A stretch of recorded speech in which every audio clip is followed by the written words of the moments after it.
So what's up guys, it's BigDBossin, your personal boss on the internet, here with another episode of the Silver Apple, and I'm going to be giving you the wrap up from today's WWDC Worldwide Developers Conference at Apple. And what we saw today was we saw the new release of OS 10.10 Yosemite and iOS 8. Now these are not available for right now, but they are going to developers and etc., beta testers. And what I took away from today, it wasn't amazing, but it was needed. Someone like myself who has been out of the daily driver Apple world since about October, I now look at this from what I take as a daily driver Android user, and I project this onto what I would like to see on my own platform.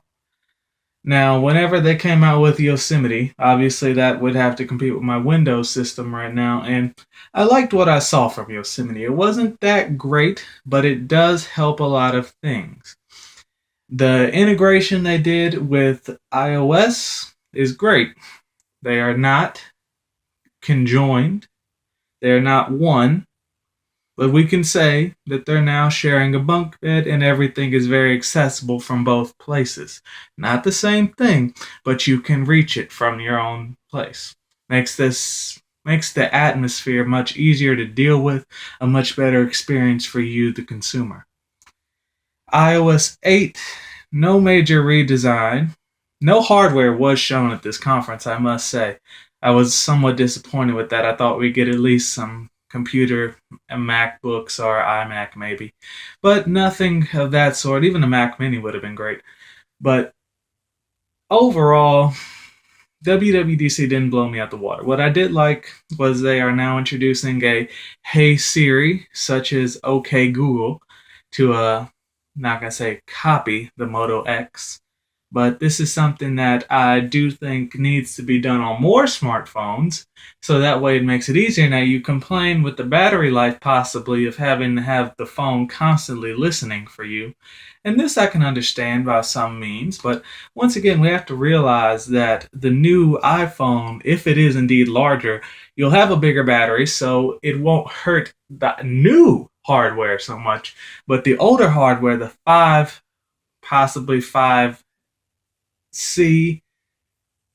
4S, that's going to suffer, I do think, if they bring all those new features on, because that battery just won't be able to handle an always-on atmosphere. Now, as far as iOS 8, made minor little, once again, making it easier to work with OS, not really seeing much out of iOS 8. I mean, didn't do any major redesign. Didn't do anything really to improve it that much. They added some things. They did introduce a new coding development.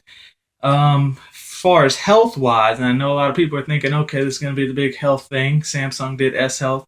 Well, Apple unveiled HomeKit, which is basically it takes all your other third-party apps and puts them all in one place, much like they did with, I believe it's Passbook. I don't use it. I don't know many people do.